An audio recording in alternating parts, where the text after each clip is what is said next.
They said Kalki will come on a white horse, winged. So if horse has wings, it's a no good horse. Horse should have good legs. So obviously, they were talking about a white horse metaphorically, not as a horse. What is spoken metaphorically? What is expressed dialectically? Foolish scholars or exploiters along the way make it all into black and white facts, made-up facts. If I want to say something to you, I don't need a microphone, nor do I have to shout at you like this. If I think about this, you get it. In Sat Yuga, people barely spoke because mind was the means of communication. Everything that had to be done was just done mentally. Because it was all done mentally, they say even conception happened mentally. They go to the extent of saying, there was no physical conception, it happened mentally.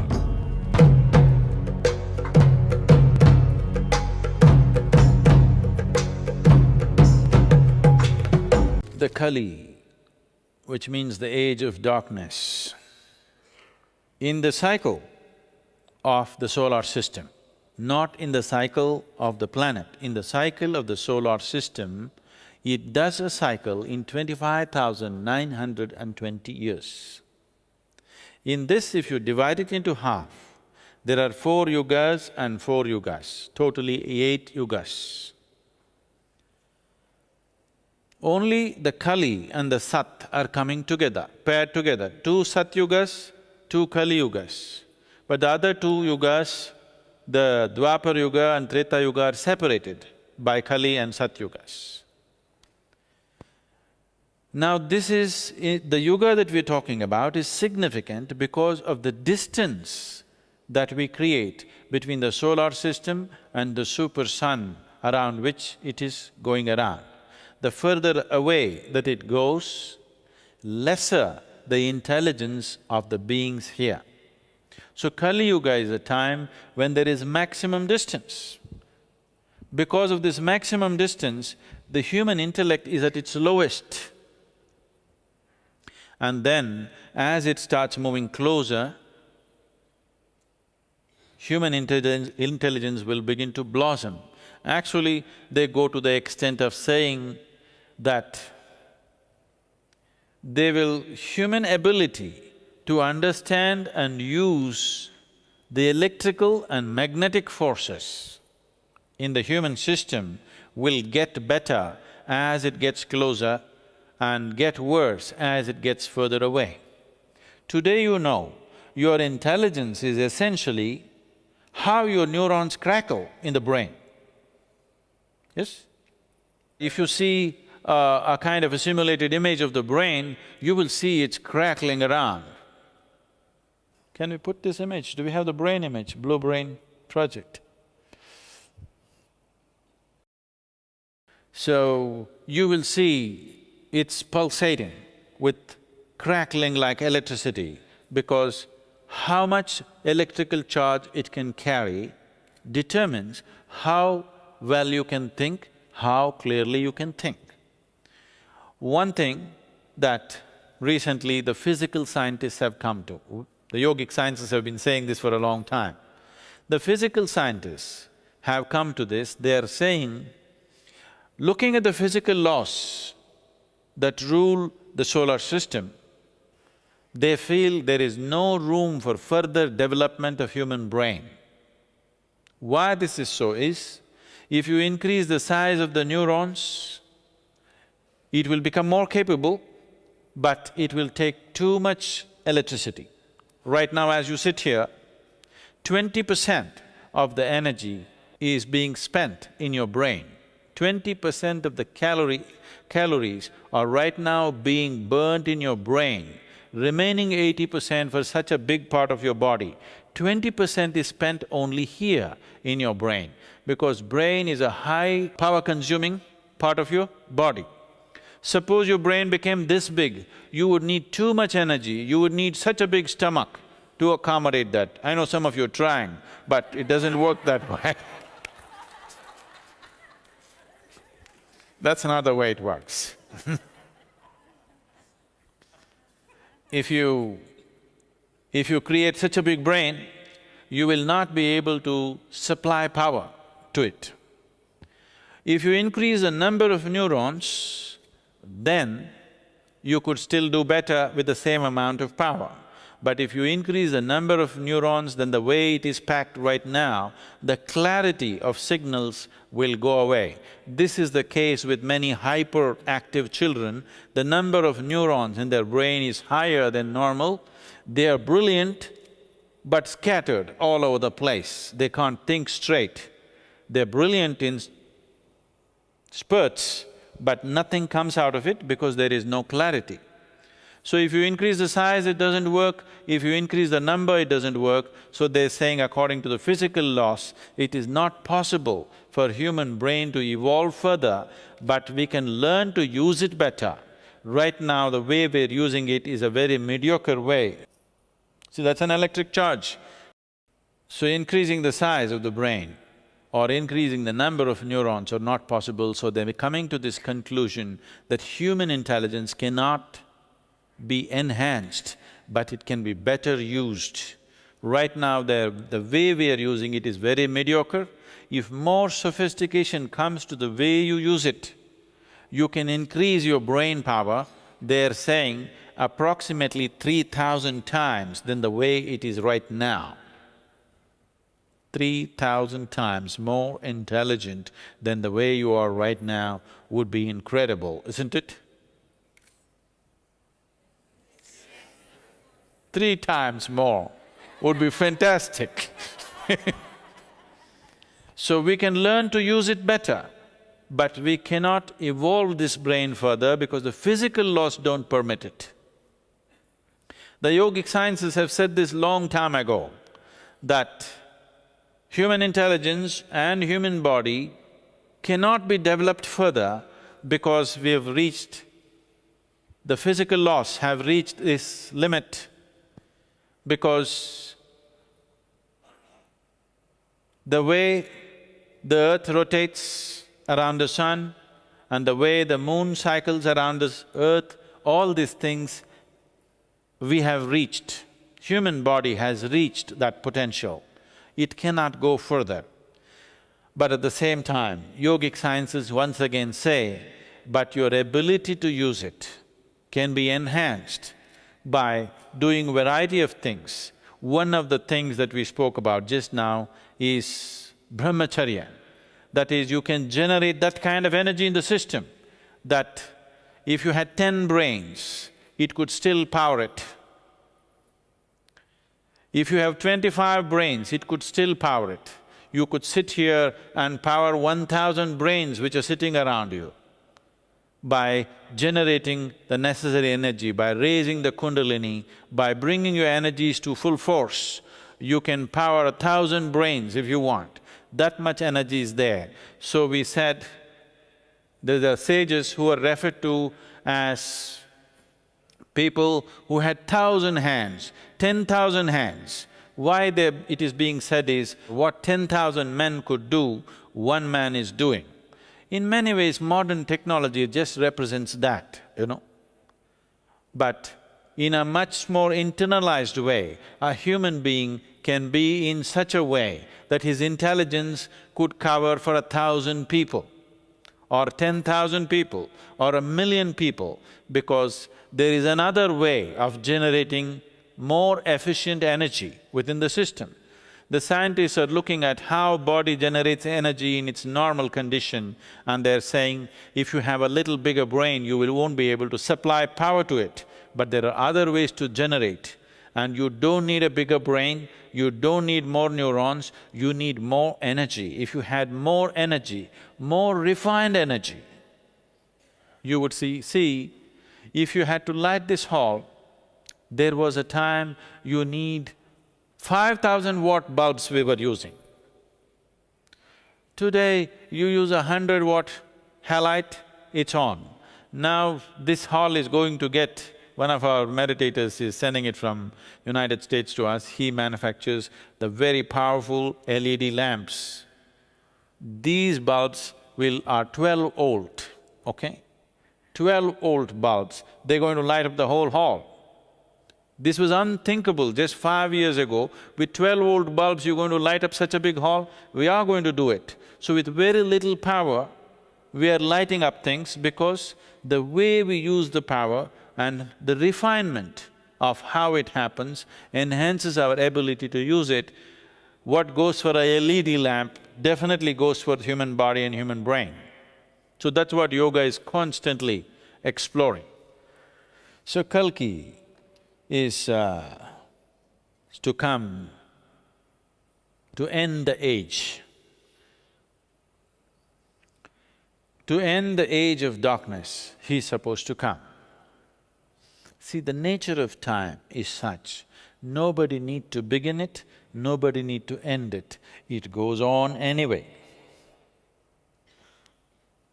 Nothing may happen to you in your life, but time will pass, isn't it? There's one thing you can be guaranteed of. In case you get some boon and become immortal, you may even become immortal, but you can't stop time from passing on, isn't it? So nobody has to begin an age and end an age. It is just that they said Kalki will come on a white horse, winged. So if horse has wings, it's a no good horse. Horse should have good legs. No? Am I saying something wrong? A horse should have 4 good legs, that's a good horse. A horse which has wings is a lousy horse. Yes or no? So obviously, they were talking about a white horse metaphorically, not as a horse. It is a metaphoric thing that brightness will arrive. When the age passes, the darkness will move out and brightness will arrive, and it will destroy the darkness. If the hall is dark right now, if I turn on a light, does it destroy the darkness? What is spoken metaphorically? What is expressed dialectically? Foolish scholars or exploiters along the way make it all into black and white facts, made-up facts. It is a metaphorical expression. As the solar system moves, it moves into a dark phase, and as it moves out, light arises. It will rain upon us. Even if you don't want to be, suddenly your brain will crackle and work better because you moved into a different age. As we were saying this yesterday, even today, even in a comic book, even in a child's mind, my intelligence worked means light. Yes or no? Isn't it so? I got a bright idea, not a dark idea. Understand? Because intelligence, always human beings have associated with light. So, the scripture said, once the solar system moves out of this, a brightness will arise. This is very beautifully expressed. In the different yugas, human beings use different dimensions of intelligence, different dimensions of communication. In the Sat Yuga, mind will be more important. Mind, not intellect, mind will be more important. Probably this is the only culture where we make a distinction between mind and intellect. Today, modern scientists have started doing it for the first time in the last decade or so. Otherwise, mind was just one thing. So, the mind will be the main thing of communication and living. That is, if I want to say something to you, I don't need a microphone, nor do I have to shout at you like this. If I think about this, you get it. In Sat Yuga, people barely spoke because mind was the means of communication. Everything that had to be done was just done mentally. Because it was all done mentally. They say even conception happened mentally. They go to the extent of saying there was no physical conception, it happened mentally. Then when they moved into the Treta Yuga, eyes became important. So you will see when life moved into Treta Yuga, the language of people who lived in Treta Yuga are talking always about one of the basic greetings in India was, "I see you." I think recently this Hollywood movie made this very popular, "I see you," Avatar. The basic greeting in this country was, "I see you." Okay, you see me, so what? No, that's not it. "I see you" means I see you through and through. So Treta people use their eyes powerfully. This is called as netra sparsha, that you can touch somebody with your eyes. When it moved further down, the breath became very important. We were already looking at this, probably today morning or yesterday, that wherever the life energies are very high, there you will see your sense of smell will become very, very strong and sensitive. You will see this in the forest. Your sense of smell is more important than your eyes, ears and your brain. You know, really. Means you can just know what's happening with the person. In the sense, now a few months ago, a month ago, we had the fortune of having a guest in the ashram who was a king cobra. Now, he uses his tongue to taste you from a distance. He knows the chemistry of who you are. Well, myself and a few of the brahmacharis are handling this. He looks like a pet cobra. He's just playing with him. But he is not a pet, he is deadly. If he can move so quickly, and if he bites you, you have just 8 to 10 minutes. So you have just 8 to 10 minutes, that's all it gives you. It's deadly. It has enough venom to kill an elephant. But we are at ease with it because we understand that if you don't create the wrong chemistry in your system, he is fine with you. Cobra is the only creature who is so sensitive to your chemistry. All carnivorous animals and almost all wild creatures are sensitive to your chemistry, but particularly a snake is super sensitive.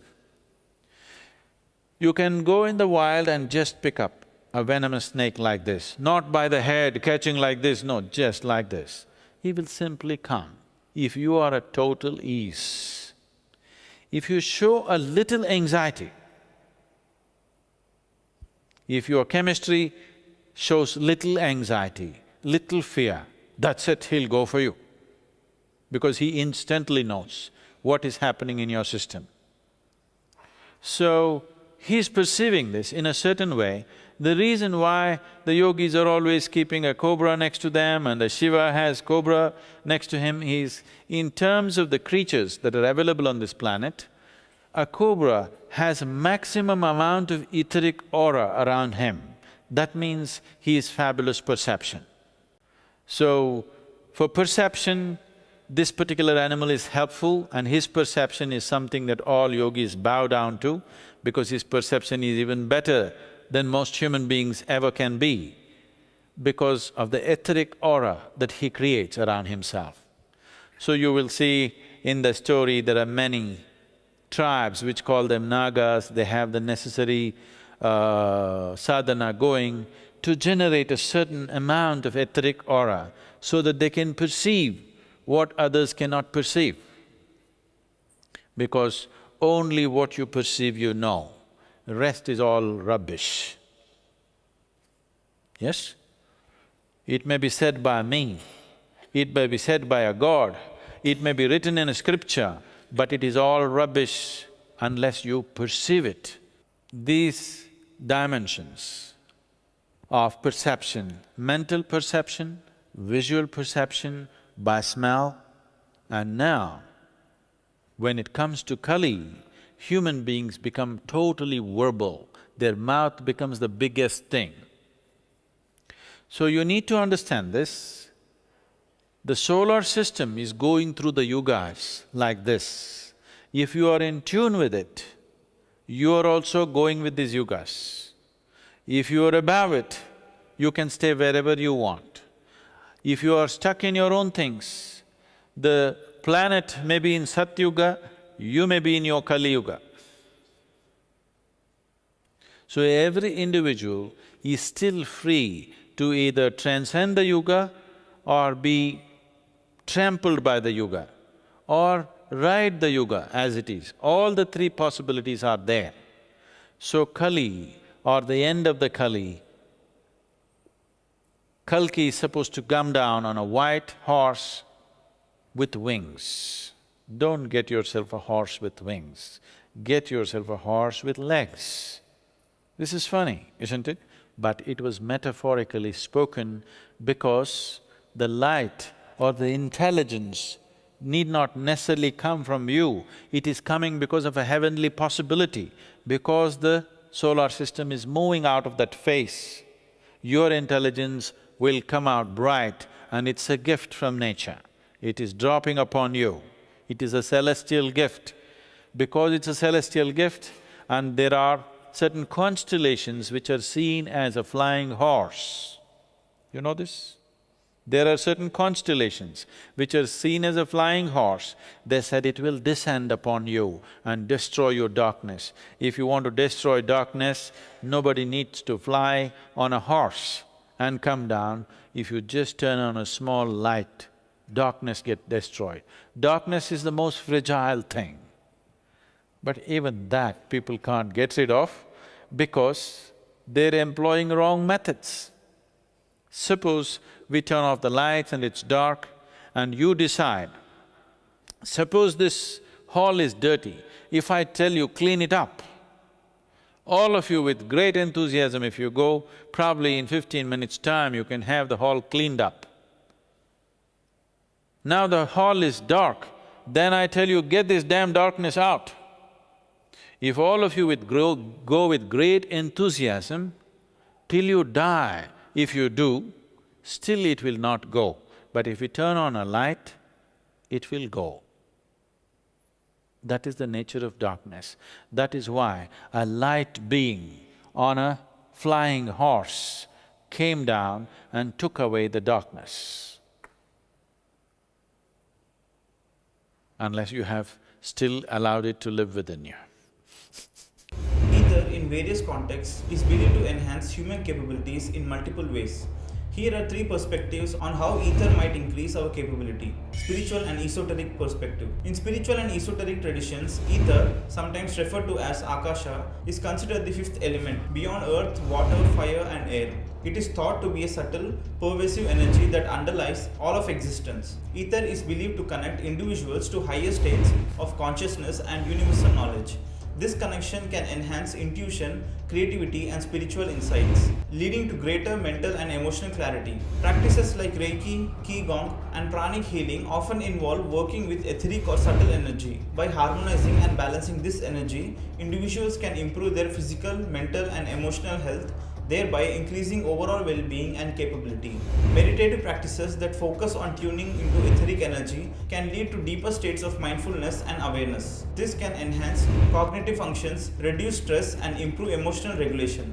Scientific and technological perspective. In modern physics, ether is an outdated concept, but the exploration of subtle energies and fields continues through various scientific and technological advancements. While not exactly ether, quantum field theory explores the idea of fields that permeate space and influence particle interactions. Understanding these fields can lead to advancements in technology and medicine, potentially enhancing human capabilities in unforeseen ways. Research into the effects of electromagnetic fields on human health suggests that certain frequencies and energies can have therapeutic effects. Technologies like PEMF, pulsed electromagnetic field therapy, are used to promote healing and recovery. Technological innovations in harnessing ambient energy, similar to historical concept of ether for power, can lead to advancements in sustainable energy solutions, thereby increasing our technological capabilities and quality of life. Conclusion: while the concept of ether varies across spiritual, scientific, and metaphorical contexts, it consistently points to an underlying force or field